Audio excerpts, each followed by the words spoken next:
Yo, what is going on, guys? It's Trevor back with another video. In today's video, I will show you guys how to take product photos for your clothing brand with multiple methods for different budgets. I will also show you how to edit the photos to get them website ready. If today's video helps you in any way, please drop a like and subscribe if you're brand new to the channel. Anyways, let's hop straight into the video. So first up, I will be telling you guys about some quick supplies that you should pick up that would just make the overall job a lot easier. The first supply is a camera. You don't have to have the nicest camera. I use the iPhone 13 Pro Max and my photos have come out pretty much perfect. I've also used a very high-end camera that one of my homies has. Both kind of warranted close to the same result. I will say my friend's camera obviously brought out the colors, brought out the textures a lot better. However, a phone will work just as good. The next supply that would make it a lot easier is a white poster board or a white paper backdrop. In today's video, I will show you guys that I am using a white paper backdrop, which just makes the overall process a lot easier. The next thing you'll want to pick up is some studio light boxes. These are not essential, but these will greatly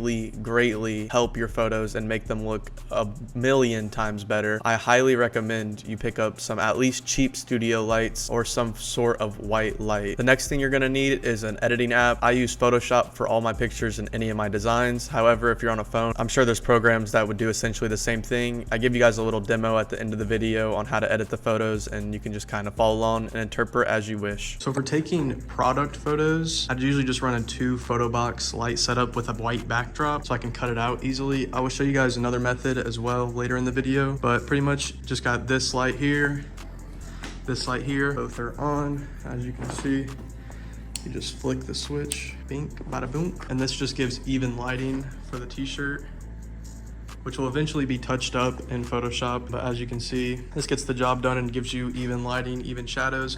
Sometimes I will, even if I have extra space, put a light there, put a light right here, and do like a top and a bottom light. Not 4 lights in total, but instead of these 2 lights side by side, light at the top, light at the bottom. This just makes it simple for this purpose and the video's purpose. But yeah, you keep those lights on exactly like that. Also forgot to mention, I do use a white backdrop. If you watch the model video, it will also feature the exact same backdrop, exact same setup. Pretty much got like $115 black stand that goes whoop, whoop, whoop, that holds the white backdrop up. This white backdrop paper is stupid expensive. I think it was like $120. I don't remember. Very thick roll. I have yet to actually cut any of it. That's why part of it's dirty from a previous shoot.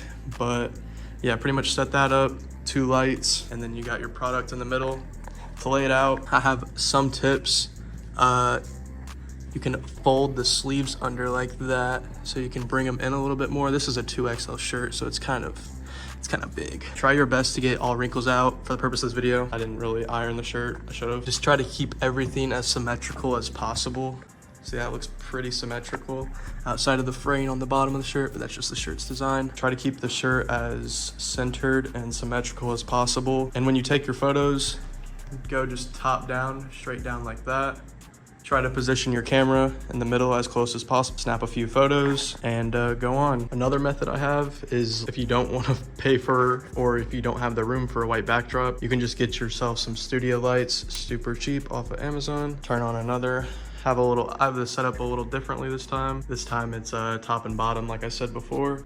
Take your picture like that. Pretty simple, pretty easy, pretty straightforward. You don't want to overpower the light. You don't want it to be like super duper strong. And you don't want it dark, because then you're gonna have to mess with the colors a lot in Photoshop or after the fact. As you can tell, like very dark. Gonna be a lot harder to take a picture. But if you have both lights on, you can see it is much nicer. Colors look a lot better, a lot more accurate to what you see in real life. And now the last method I have is just taking it in front of a window.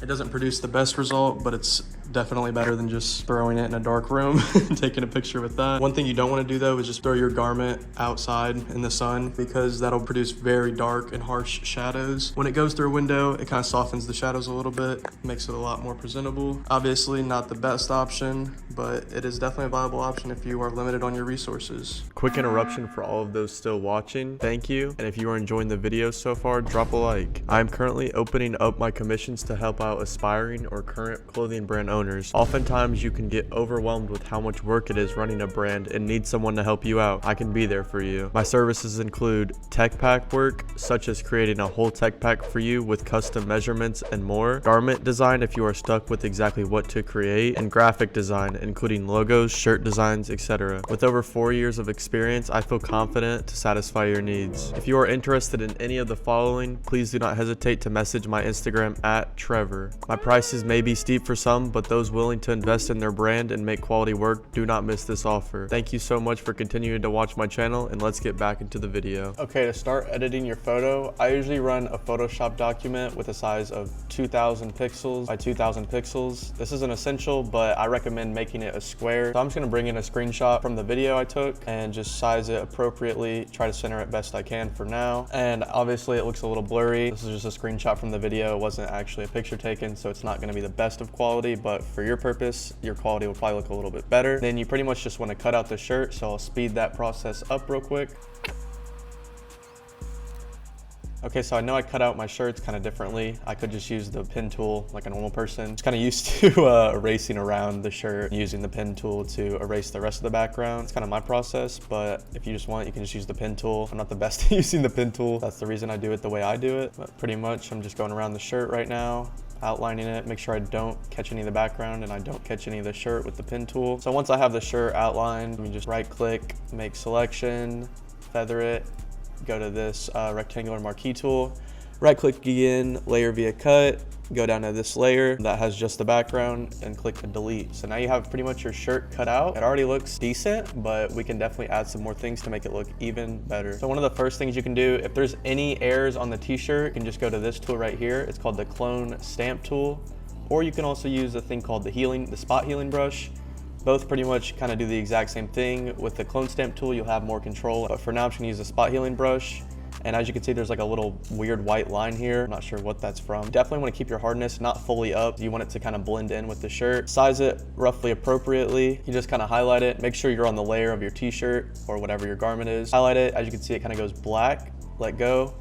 And then it kind of just blends out. And then you just gotta kind of blend the edges around. Just tip, click, click. And then you can go back in with your eraser tool and trim it up a little bit. Can't even notice it was there. The shirt I hand dyed, so it has a bunch of splotches. If I wanted to get rid of those, you can kind of do roughly the same thing. You can use the polygonal lasso tool or any type of selection tool and just like go around wherever you want to fix like the blemish. Right click it, do fill, change your contents to content aware, and this pretty much takes around the shirt and replaces it, whatever you have selected. So if I clicked OK, as you can see, the blue kind of went away from what it used to be. But for this shirt specifically, I'm just gonna keep all of those there. Another thing you can do is if your shirt's very wrinkly, mine is, you can kind of see right here, there's a harsh line that I don't personally want there. You can, like I said again, outline it with the polygonal lasso tool or any type of selection tool. And once you have your selection made, fill, content aware, okay, and it got rid of the wrinkles. So you can do this for some wrinkles. You want your shirt to obviously have some natural wrinkles in it. You don't want it to be smooth where it realistically wouldn't be smooth, because that just that won't make it look right. And you want your shirt and garment or whatever you're doing to look pretty natural. But I will do that for some of these. I personally like the polygon and lasso tool just because it's easy to make selections quick too. But you can also use the spot healing brush and just size it appropriately like we did earlier. Highlight that, it's gone. Highlight that, it's gone. There's a little wrinkle right there, boom, gone. You pretty much just want to make your garment look a lot more presentable if you didn't iron it or if you didn't have it ready for photos, as I didn't, just for this short little demo. You just want to pretty much get the shirt looking as professional as possible. You guys know what a good shirt would look like. It's all pretty much subjective. Pretty much my process for it. Go around, clean up the edges if need be, best you can. Another thing you can do is, as you can tell, the shirt has a little arch at the bottom because I cropped all these shirts because I didn't like the length of them. If you want to kind of even it out, you can click Control T to bring up your transform to move the shirt around. Right click and do warp. And then you can kind of move the shirt around and try to even out the bottoms a lot better and make the design look more centered. Raise up the collar a little bit. Try to make the shirt look as symmetrical as possible. So I'm just clicking and dragging and moving the shirt and warping it in a way. Obviously you don't want it to look like that, where it just looks completely wrong. Subtle movements to make it look a little bit more perfect and a little bit more symmetrical, and they want all their shirts to look exactly the same, you can actually do something to, like, if I want to bring in this shirt, because this is a 2XL, like I said previously in the video, so it's kind of big. I personally wouldn't use a 2XL for product photos. I'd either use a medium or a large. You can also make a selection like this if I wanted this shirt to go straight down and kind of look more uniform. Make a selection roughly like that, click delete, come to this side, do the same thing, delete, and I kind of brought the shirt in a little bit more. Now it looks a little bit more boxy. Obviously you don't want to make the shirt and advertise it as something it's not, but for product photos, it kind of just makes it look a little bit nicer. You could also do this with the bottom if you didn't like the frame as such and make it look pretty boxy, maybe more professional in your guys' eyes. You can also cut along this like curve right where the sleeve actually begins. Cut out this one and flip it. For demo purposes, I'll try to make it pretty quick, and it might be a little bit of a rough selection. Pretty much just outline, follow the curve as best you can. You guys will take more time with this, but for demo purposes, kind of speed it up. You want to do layer via copy for the sleeve you want to copy. So now you have a floating sleeve on one layer, and then on your base layer, I'm going to duplicate this just in case something happens. You want to just take the curve again, roughly where it's at, outline it, and then click delete. It didn't delete because I have this layer visible. But as soon as you uncheck that layer, now you're sleeveless, and you just want to click Control J on the sleeve layer. That duplicates it. Control T to transform, right click it, flip horizontal, and it'll flip the sleeve, and then you can kind of chuck that over there to make the shirt symmetrical. Drag both of the sleeves down under your base shirt, and now obviously you can kind of tell it's a little bit of a color difference. To fix that, that's just a lighting issue. You can open up one of your adjustment layers right here and usually mess with like a curves, brightness and contrast, a levels, or even a color balance. I'll bust a color balance, right click the layer, create clipping mask, and that makes it so this layer is the only layer that gets adjusted, the sleeve, and adjust the colors slightly on it to try to get it more similar to what the rest of the shirt looks like. So I did a little color balance layer. As you can see, it barely changed the color. I'm not sure if that's showing up on your guys' video, but it is for me personally. We'll also run a levels layer real quick, and it created a clipping mask on this, just the sleeve. We're gonna bring it darker just a slight bit. That pretty much looks pretty good. The shirt looks pretty uniform from where it came from, how we started it. I'm gonna select all these layers, group them together just so it's all in one group. Control T, center the shirt best I can. Another thing you can do to fix the colors on the shirt, this is especially if you did not have studio lights and aren't getting accurate colors. Once you group all your layers together, the sleeve, the shirt, pretty much everything, you can also add a brightness and contrast layer. You can clipping mask it if you wish. I recommend clipping masking it. And we can bump the brightness up a little bit to about there. This is just a case by case color too. We can drop some of the contrast just slightly. And we can also add some hue and saturation to saturate it a little bit more. We're gonna bump up the saturation just a little bit. And as you can see, the shirt looks a lot better from where we started at. This is no color correction.